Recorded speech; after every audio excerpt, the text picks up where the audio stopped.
अंतिम भाग। भारतीय स्वाधीनता संग्राम के इतिहास में अपने सर्वज्ञ वैशिष्ट्य के कारण नेताजी सुभाष चंद्र बोस सबसे अलग नजर आते हैं।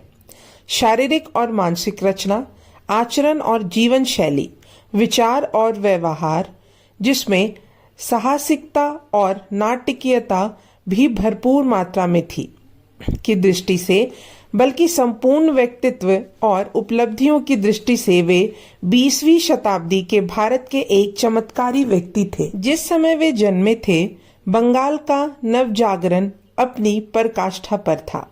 नई राष्ट्र चेतना ने जो तब तक दृष्टिगोचर होने लगी थी, उनके प्रारंभिक विकास पर पूरा प्रभाव डाला था। वे भारतीय राष्ट्र आंदोलन के साथ साथ अच्छी तरह हिल मिलकर बड़े हुए थे और उसकी मनुहार पर उनकी प्रतिक्रिया और प्रत्युत्तर सकारात्मक थे।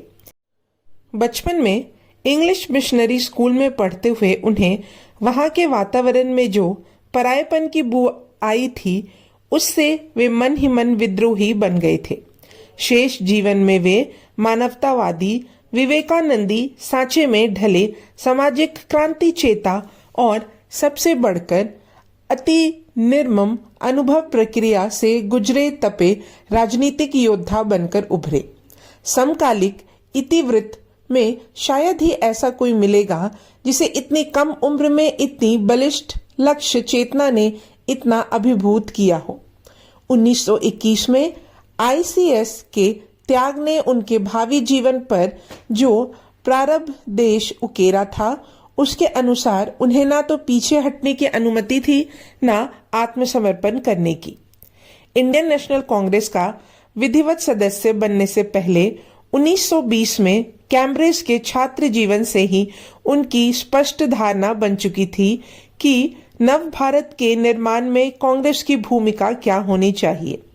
उनके विज्ञान सम्मत अभिमत और विचार से भारत को स्वाधीन कराने वाली पार्टी को ही दीर्घकालिक शोध एवं योजना प्रणाली पर आधारित राष्ट्र पुनर्निर्माण का माध्यम भी बनाना चाहिए था। उस जमाने में भी वे जनजीवन के प्रत्येक क्षेत्र में स्वाधीन राष्ट्र का दायित्व उठाने और उसे उन्नत बनाने के लिए शोधकर्ताओं तथा प्रशिक्षित काडरों की शब्दावली में सोचा करते थे। नेताजी ने अपनी भूमिका स्वाधीनता संग्राम के अंतिम निर्णायक 25 वर्षों के दौरान निभाई थी। उनकी राजनीति प्राचीन एवं नवीन राजनय के गहन वैज्ञानिक विवेचन और खासकर ब्रिटेन की विजय एवं राज के तटस्थ अध्यापन पर आधारित थी।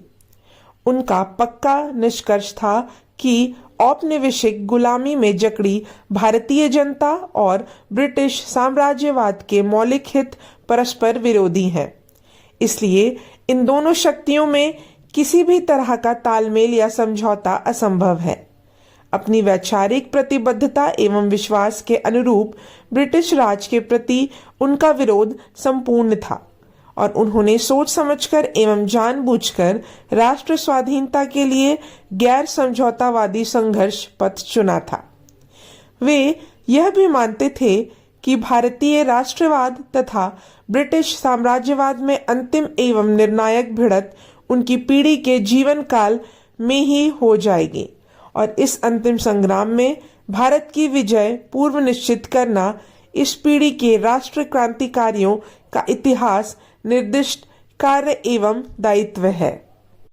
चूंकि इंडियन नेशनल कांग्रेस को वे भारतीय जनसंघर्ष का सर्वप्रिय साधन मानते थे, इसलिए उनका अनवरत और अनथक प्रयास यह रहा कि एक तो कांग्रेस को व्यापक साम्राज्यवाद विरोधी मोर्चे का स्वरूप मिले तथा दूसरे उसे ब्रिटिश साम्राज्यवाद के विरुद्ध संघर्ष में समझौता विहीन राह पर ले आए। 1928 की कलकत्ता कांग्रेस में उनके द्वारा स्वाधीनता प्रस्ताव का प्रवर्तन, 1929 की लाहौर कांग्रेस में समानांतर सरकार बनाने और संपूर्ण बहिष्कार का आह्वान, 1938 की हरिपुरा कांग्रेस में कांग्रेस कार्यकारिणी समिति को स्वतंत्र भारत के छाया मंत्रिमंडल के रूप में गठित करने का सुझाव तथा राष्ट्रीय योजना समिति की स्थापना और फिर अंततः 1939 की त्रिपुरा कांग्रेस में अंग्रेजों को भारत छोड़ने की चेतावनी देने का आह्वान, ये सारी बातें उनकी वैचारिक वचनबद्धता तथा राष्ट्र संग्राम के उनके पूर्व निर्धारित स्मारक उद्देश्य के संदर्भ में समझानी होगी। सन 1938 में कांग्रेस का अध्यक्ष पद ग्रहण करते हुए नेताजी ने अपनी राजनीतिक विचारधारा को सार देते हुए कहा था, इंडियन नेशनल कांग्रेस को व्यापकतम साम्राज्यवाद विरोधी मोर्चे पर तैनात करना होगा और उसका लक्ष्य दोहरा होगा, राजनीतिक स्वाधीनता प्राप्त करना और समाजवादी व्यवस्था की स्थापना करना।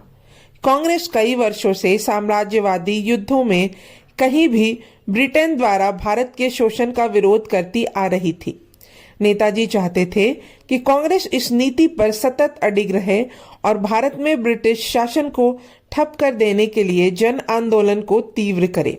लेकिन जब उन्होंने देखा कि सत्ताधारी कांग्रेसी तर्क वितर्क के कारण जर्जर हो चुका है तो उन्हें बड़ी निराशा हुई। 1939 के बाद जब दुनिया युद्ध की लपटों में झुलसने लगी थी और साम्राज्य ढलने लगे थे, स्थिति यही रही।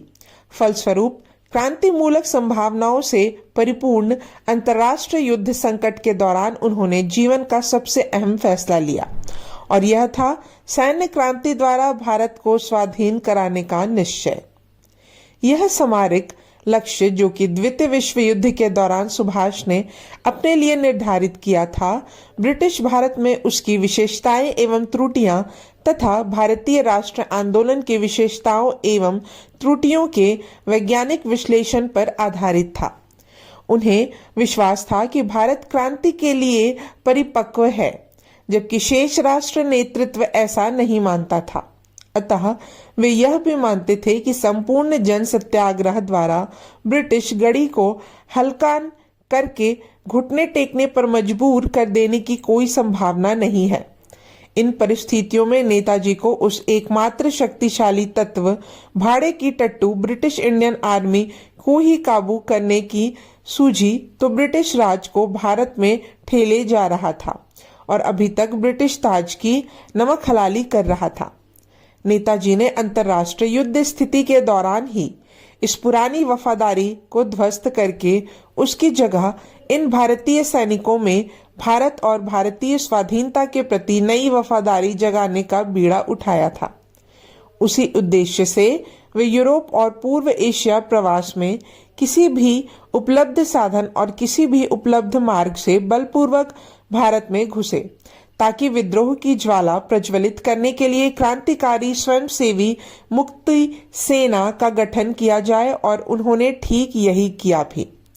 भारत के स्वाधीनता आंदोलन में जो उस समय लगभग 100 साल पुराना हो चला था, एक ऐसे महत्वपूर्ण तत्व का अभाव था जो किसी भी क्रांतिकारी उद्रेक के लिए जरूरी होता है, और यह था सैनिक परंपरा का अभाव। नेताजी द्वारा स्थापित इस नई सैनिक परंपरा ने न सिर्फ भारत में सेना द्वारा साम्राज्यवाद की ताबेदारी की पुरानी परंपरा नष्ट की, बल्कि इस प्रक्रिया में ब्रिटिश साम्राज्यवादियों का वह शक्तिशाली उपकरण भी नष्ट कर दिया जिससे वह भारत ही नहीं समूचे पूर्व एशिया में दमन चक्र चलाया करते थे।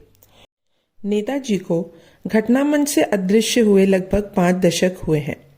तब से विश्व तथा भारत की राजनीतिक स्थिति गंभीर रूप में बदल चुकी है।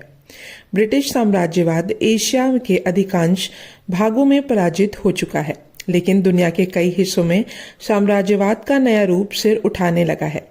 मानव स्वतंत्र को पहले जैसे खतरे आज भी घेरे हुए हैं। इसलिए साम्राज्यवाद विरोधी के अमर प्रतीक के रूप में नेताजी सुभाष चंद्र बोस आज भी समूची दलित मानव जाति के लिए आशा और प्रेरणा के अग्रदूत हैं। भारतवासियों के लिए वे अब भी यथावत आस्था और आश्वासन के स्रोत हैं। इतिहास सम्मत प्रारब्ध में भारत की अमिट आस्था और नई समतावादी समाज व्यवस्था का आश्वासन उस व्यवस्था का आश्वासन जो 2 शताब्दियों तक विश्व भर में किए आजमाए सामाजिक प्रयागों के समन्वय पर आधारित है। मनुष्य और विचारक के रूप में भी नेताजी एक नए दर्शन की, मानवीय क्रियाकलाप और एक नई नैतिक धारणा की खोज करते रहे। समकालीन विश्व इतिहास में वे निश्चय ही विराल कोटि के इंसान थे, जिन्हें भारत की महान आध्यात्मिक विरासत से भी गहरा लगाव था और विश्व भर के अधुनातन सामाजिक एवं तकनीकी अन्वेषणों से भी बराबर का सरोकार था। उन्होंने अन्य निष्ठा, ललकार भरी साहसिकता, अग्रौड़ त्याग एवं किसी भी समझौते या कुछ भी रख छोड़ने की अनुमति न देने वाले लक्ष्य के लिए मिटकर अपने देशवासियों की उत्प्रेरित करने का प्रयास किया था। इसमें उन्हें भारी सफलता मिली, इसलिए नेतृत्व के क्षेत्र में वे आज भी एक मिसाल हैं। इसलिए इसके बावजूद कि वे वक्त से बहुत पहले चले गए, उनकी वैचारिक एवं कार्मिक विरासत अभी तक मौजूद है और भावी पीढ़ियों के लिए ही बनी रहेंगी। कौन जानता है, भारत एक बार फिर नेताजी सुभाष चंद्र बोस को खोज निकालेगा और उन्हीं के शब्दों में विश्व को यह संदेश देगा कि जो सदियों से उसकी विरासत रहा है। यह भाग यही समाप्त होता है। तब तक के लिए धन्यवाद।